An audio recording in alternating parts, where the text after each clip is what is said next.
Hey guys, got a 2016 Acura MDX here, changing out the windshield washer nozzles and adding new lines. This one was in an accident before, so the previous hook got totaled and we forgot to take off the nozzles before we threw it out. So these are pretty easily accessible online. This is the way they look.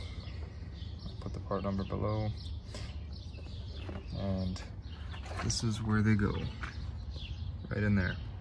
So you want to run the line first, so the line comes out of here before clipping it in. And, it's kind of hard to do it with one hand, so here's the final result. And then this one actually has a T.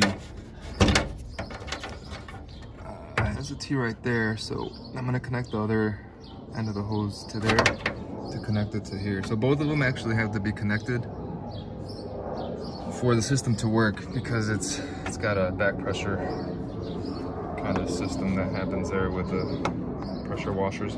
The kit also came with these things. I'm not exactly sure what to do with these. Maybe some of you all in the comments will know what these are for, but you know, this one's also gonna clip in right there eventually. And that's pretty much about it though. So the main thing is being able to clip this into the hood. Well, one of the main things, of course. And once again, this is the way it goes. It goes in there. This end pushes up. It should clip in. You're gonna want at least to have one of these or a pair of scissors so you can cut yours to size. So I was able to install this side of the line first, and then I ran it through here. And now let's get this ready for install. So also let me show you this. It's gotta be in there.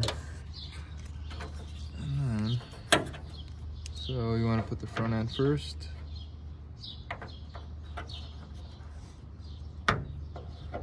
So just the front end, you just kind of gotta lay it in there.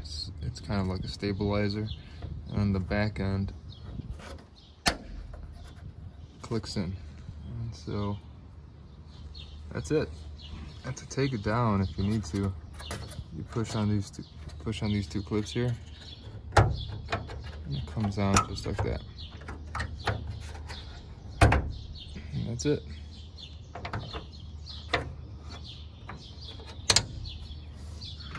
So my line is hanging a little bit. You want to make it as taut as possible so that it's not swinging around over the engine.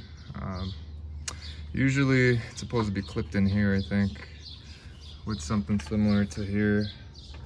I don't have that currently, so eventually I'll probably look for something to tie in there. But aside from that, that's it. That's the way you install these nozzles. All right, guys, have a good one.